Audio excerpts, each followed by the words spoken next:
Assalamualaikum warahmatullahi wabarakatuh. Rahayu, Sagung Dumadi.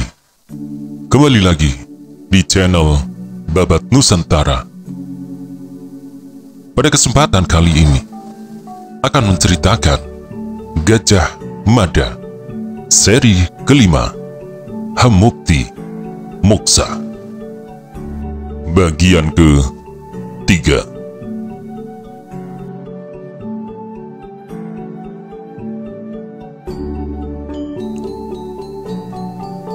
Prabu Hayam Wuruk bersikeras meski ia terjatuh lagi. "Dyah Pitaloka kekasihku, bangunlah," ucapnya. Seorang gadis yang ikut larut dalam rombongan orang yang mengiring Prabu Hayam Wuruk bisa mendengar dengan amat jelas apa yang diucapkan rajanya. Betapa hancur hati gadis itu ditandai lehernya yang seketika tercekik dan mengalami kesulitan bernafas. Jauh di belakang para prajurit yang berbaur dengan para kawulo yang berjalan dampiak-dampak, Mahamantri Mukya merasa masih tersisih, aneh dan bingung. Barisan memanjang dan berjalan tertatih menuju istana itu menyebabkan hatinya tidak nyaman. Segala yang dipandangnya tampak bergelombang, daun-daun mengombak, pagar bata di sepanjang jalan juga tampak bergerak mengombak. Untuk pertama kalinya di sepanjang jalan keyakinannya, Mahamantri Mukya Mahapati Gajah Mada merasa sulit memahami mengapa yang dikehendakinya tidak sejalan dengan yang direncanakan. Tatapan Prabu Hayam Wuruk yang mengiris tajam pedang benar-benar membuat hatinya tak enak.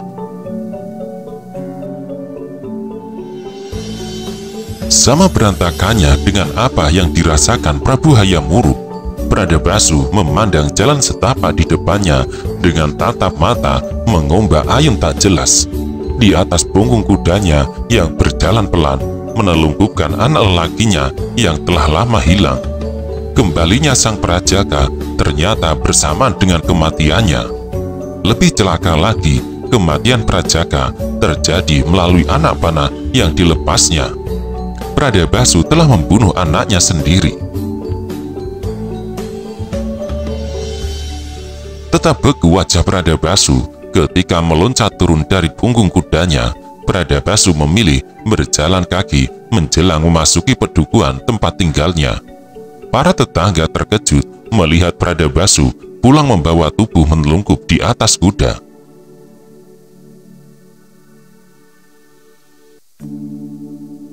Ki Songo Rugi, sahabat akrabnya, datang menyongsong dan sangat terkejut melihat mata Bradabasu basah.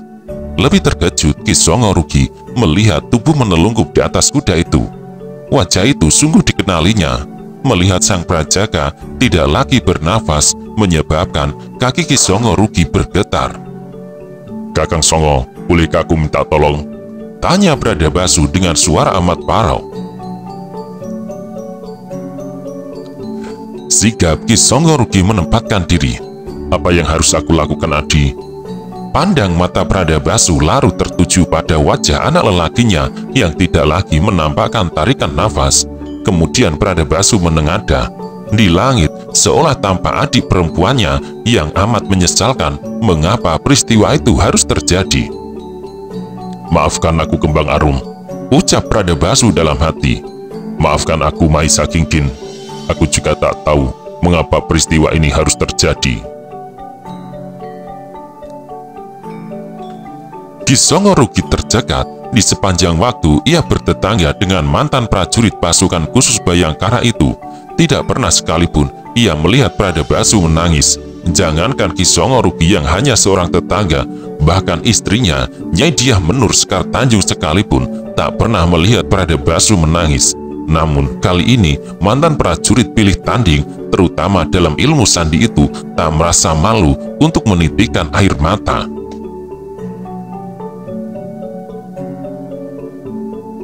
"Apa yang harus aku kerjakan?" tanya Ki Songo Rugi.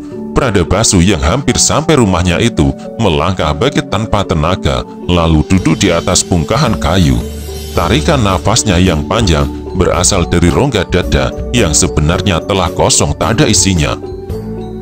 Aku akan menyelenggarakan upacara pembakaran layon, ucap Pradabasu amat tersendat. Ki Songoruki cukup tangkas dan punya gambaran langkah apa saja yang harus ia ambil untuk bertindak. Ki Songoruki segera mengambil alih menuntun kuda yang di atasnya menelungkup tubuh sang prajaga. Melihat itu, Pradabasu segera berusaha menguasai diri. Ia bangkit dari duduknya, lalu melangkah menyusul. Bagi Dyah Menur, sang prajaga telah menjadi anak yang serasa terlahir dari kandungannya. Itu sebabnya Dyah Menur yang sedang menyapu halaman amat terkejut ketika melihat kedatangan Ki Songoruki yang menuntun kuda tunggangan suaminya. Dyah Menur segera mengenali sosok yang menelungkup di punggung kuda itu. Dyah Menur menjerit. Jeritan Dyah Menur mengagetkan Dyah Pertiwi yang sedang berada di halaman belakang. Dyah Pertiwi menghambur ke depan. Begitu melihat pandangan di halaman depan, mulut Dyah Pertiwi serentak terkunci. Dyah Pertiwi tak tahu bagaimana caranya berteriak. Gemetar yang mendadak menyergapnya dengan amat kasar, menyebabkan Dyah Pertiwi tak lagi ditopang kaki yang kuat. Namun Dyah Pertiwi masih punya kesadaran untuk berpegangan di tiang penyangga teras rumah. Apa yang terjadi di rumah Pradabasu dengan segera menarik perhatian para tetangga. Mereka pun bergegas berdatangan. Musibah yang menimpa sang prajaga sontak menumbuhkan pertanyaan mengenai apa yang sesungguhnya terjadi dan bagaimana hal itu terjadi. Rupanya yang paling terpukul dengan kematian sang prajaga justru Dyah Pertiwi. Gadis cantik anak bungsu Pradabasu itu tiba-tiba terhuyung-huyung kehilangan kesadaran. Dyah Pertiwi ambruk dengan kepala nyaris menghantam dinding. Akan tetapi dengan cekatan, seorang tetangga yang berada di belakangnya menangkap tubuhnya dan bergegas membopongnya masuk ke dalam rumah untuk dibaringkan di atas pembaringan. Semua perhatian tertuju pada tubuh sang prajaga, terutama pada anak panah yang menancap di tengah dadanya. Andai kata para tetangga itu bermata jeli, mereka pasti bertanya-tanya mengapa anak panah milik ayahnya itu bisa tenggelam di dada anaknya. Pradabasu menjadi orang tua yang mendadak terjangkit penyakit buyutan. Tangan lelaki itu gemetar tidak terkendali, bibirnya bergerak-gerak akan mengatakan sesuatu. Namun jangankan satu kalimat, satu kata pun tak keluar dari mulutnya. Tatapan mata Dyah Menur yang tajam bagai pisau dengan jelas meminta penjelasan. Pradabasu akan menjawab, akan menjelaskan, akan tetapi ternyata hanya menggelengkan kepala amat lemah yang bisa diberikan. Pradabasu yang bersandar dinding membuang pandang matanya ke jauh, melewati pucuk pohon kelapa dengan daunnya yang melambai-lambai ditiup angin. Barisan pagar daun beluntas yang sedang berbunga menebarkan wanginya yang amat khas. Gerumbul melati yang tumbuh di sebelah rumah, ditambah pohon kantil yang bunganya berguguran, bagai ikut menandai apa yang menimpa sang prajaga. Sang prajaga telah puput yuswa dengan sebuah warostro menancap di belahan dadanya. Wangi yang ditebarkan melati, kantil, dan beluntas itu bagi penghormatan terakhir yang khusus diberikan kepada anak lelaki Pradabasu yang di masa lalu pernah mengidap kelainan jiwa itu. Ki Songoruki telah berubah menjadi orang yang benar-benar bisa diandalkan. Di bawah kendali Ki Songoruki, beberapa orang bertindak cekatan menyiapkan segala hal yang diperlukan untuk upacara pembakaran layon. Beberapa orang telah menyiapkan tumpukan kayu. Kisan dan Banjir yang datang telat langsung mendatangi Pradabasu dan memeluknya dengan kuat. Melihat mata Pradabasu basah, Kisan dan Banjir pun ikut menyumbang tangisannya. Namun tak seorang pun yang berani bertanya kepada Pradabasu, peristiwa macam apa yang menimpa sang prajaga dan anak panah siapa yang telah membunuh anaknya itu. Apa yang terjadi pada anak kita? Dyah Menur akhirnya membisikkan pertanyaan itu ketika memutuskan memeluk suaminya. Pradabasu sangat ingin menjawab, tetapi ia sungguh tak tahu bagaimana cara memulai. Hening yang berlepotan rasa penasaran itu dengan segera membuncah ketika dari kejauhan terdengar suara kuda yang berderap sangat kencang. Siapapun penunggang kuda itu, rupanya hanya sedikit punya waktu. Kuda Swabaya tak lagi peduli pada kudanya setelah ia melompat turun. Seorang tetangga dengan cekatan mengambil tali kendali dan mengikat kuda itu di palang kayu tak jauh dari regol. Kuda Swabaya melangkah amat ragu, namun dari awal ia memang sudah cemas. Semula pemberitahuan yang ia terima dari Pasangguhan Gegak Bongol masih belum ia yakini kebenarannya. Akan tetapi, ketika melihat banyak orang berkumpul di halaman rumahnya, kuda Swabaya segera disergap rasa cemas. Pandangan mata kuda Swabaya yang telah berdiri di tengah pintu tertuju pada sosok tubuh membeku yang ditidurkan di atas pembaringan. Kuda Swabaya mengarahkan pandang matanya pada gagang anak panah yang menancap di dada kakaknya. Dengan segera kuda Swabaya dapat mengenali anak panah itu, jenis anak panah yang tak sembarang orang memilikinya. Kuda Swabaya mendekati ayahnya. "Pelukis itu?" tanya kuda Swabaya. Pradabasu mengangguk. Kuda Swabaya berbalik dan berputar sambil bertolak pinggang. Kuda Swabaya menengadah memandang barisan kasau di langit-langit ruang. Kuda Swabaya berusaha menenteramkan diri dari rasa kaget luar biasa mendapati kenyataan yang tak terduga itu. Ternyata kakaknya bisa berada di sela hubungan perjodohan antara Sang Prabu Hayam Wuruk dan Dyah Pitaloka Citra Resmi. Akan tetapi sebagaimana ayahnya, kuda Swabaya pun berpendapat bahwa sebaiknya tak perlu ada orang yang tahu kisah itu. Jika peran Sang Prajaka sebagai Risang Saniscara Patiwara selama berada di Sunda Galuh diketahui orang banyak, apalagi diketahui Prabu Hayam Wuruk, tentu hal itu kurang baik. Kuda Swabaya mampu berpikir tenang menghadapi keadaan yang sebenarnya amat menghimpit jiwanya itu. Melihat ayahnya sangat tertekan, kuda Swabaya memutuskan untuk mewakilinya berbicara kepada segenap pihak yang sedang digelut rasa ingin tahu. "Saat ini, di Ubat sedang terjadi peristiwa yang tidak terduga," kata kuda Swabaya dengan suara agak serak. "Aku tidak bisa menceritakan dengan jelas apa yang terjadi, namun mungkin tidak lama lagi, di sana semua akan mendengar beritanya."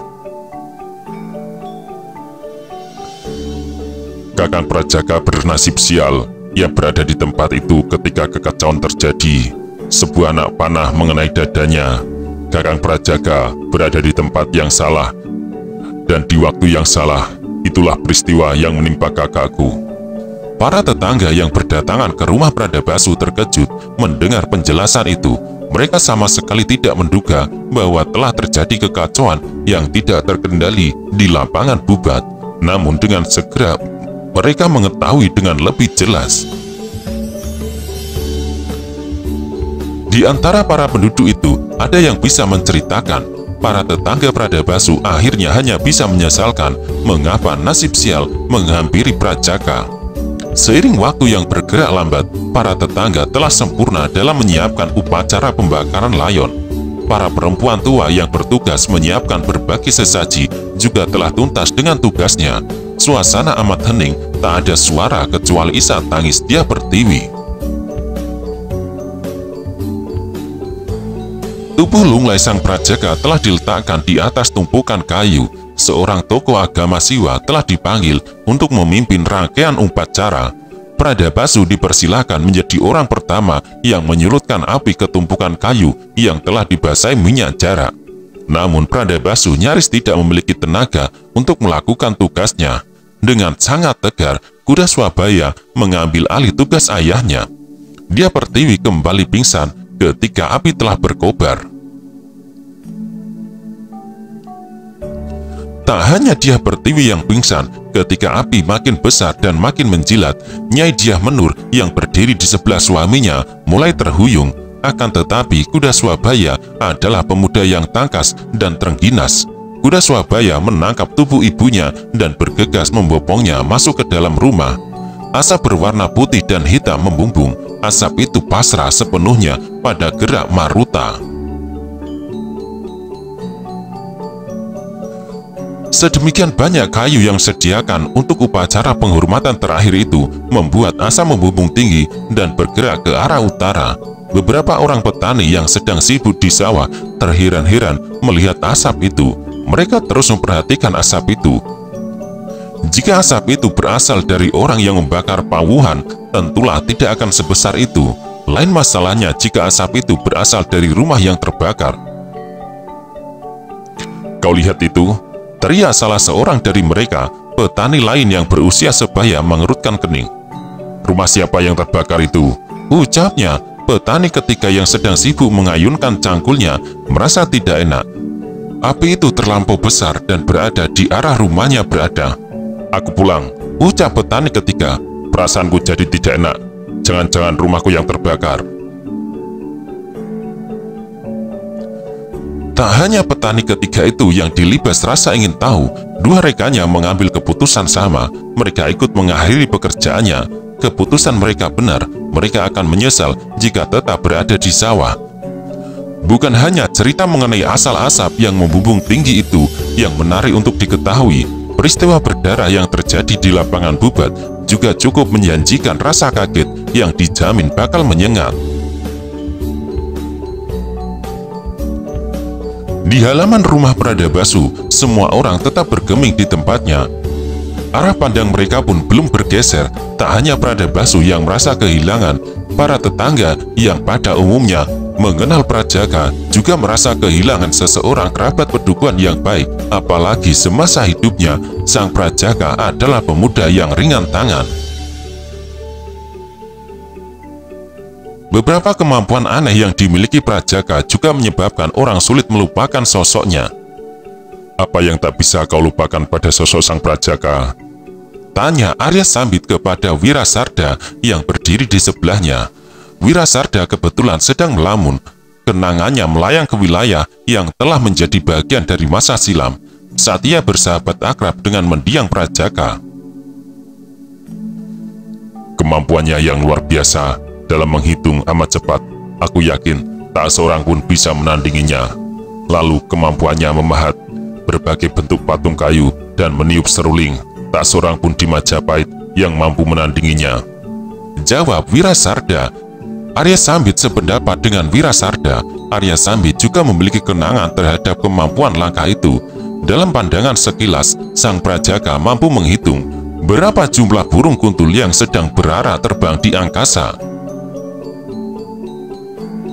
Arya Sambit membutuhkan waktu jauh lebih lama untuk menghitung sasaran yang sama. Yang paling sulit dilupakannya adalah saat Prajaka mampu menghitung beberapa jumlah biji kacang hijau yang ditebar di lantai hanya melalui pandangan mata sekilas.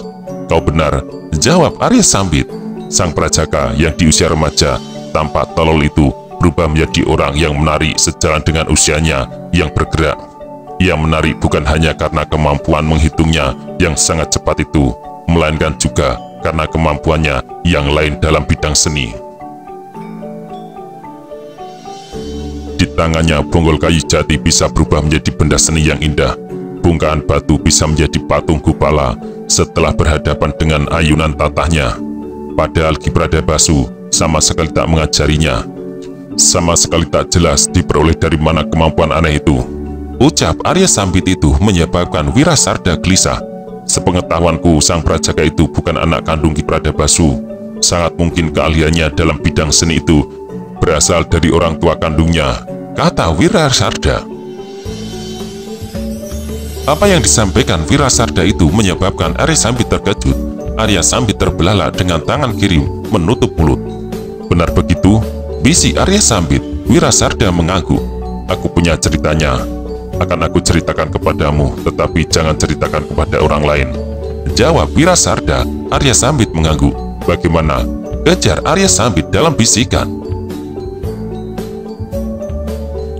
Wirasarda memberi isyarat kepada Arya Sambit untuk mengikutinya menuju satu pohon kantil. Di bawah pohon rindang itu, pembicaraan mereka tidak akan didengar pihak ketiga atau keempat. Dulu, ketika masih menjadi prajurit Bayangkara, kata Wirasarda, Ki Pradabashu mempunyai seorang sahabat karib bernama Maisa Kingkin. Kemudian Maisa Kingkin kawin dengan adik Ki Pradabashu yang bernama Kembang Rumpuri Widati. Pada saat terjadi pemberontakan para Dharma Putra Winesuka, Maisa Kingkin menjadi korban fitnah yang dilakukan seorang mata-mata pendukung Rakyat Kuti. Lalu Maisa Kingkin dibunuh Bayangkara lain bernama Gagak Bongol. Gagak Bongol sekarang menyandang pangkat sebagai pasangguhan. Akibat tindakan Gagak Bongol yang semena-mena itulah Ki Pradabashu melakukan unjuk beda rasa. Ki Pradabashu mengundurkan diri dari pasukan Bayangkara dan menempatkan diri menjadi orang biasa.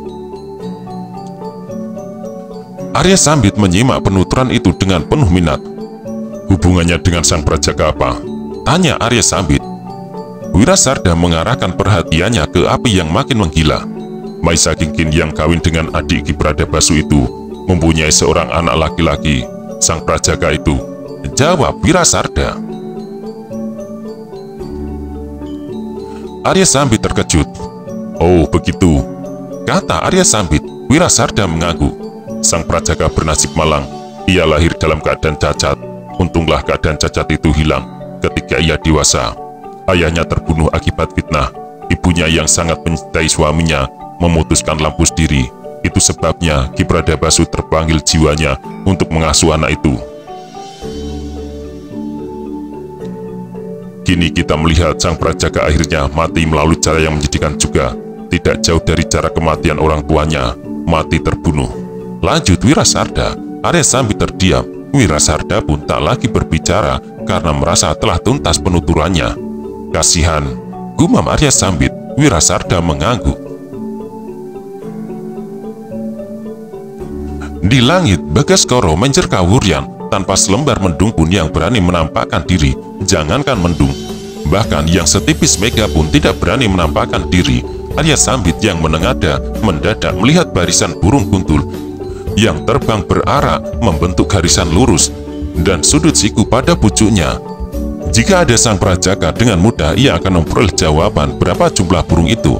Namun sahabat tempat bertanya itu kini telah tidak ada. Api sedang melalap melahap tubuhnya.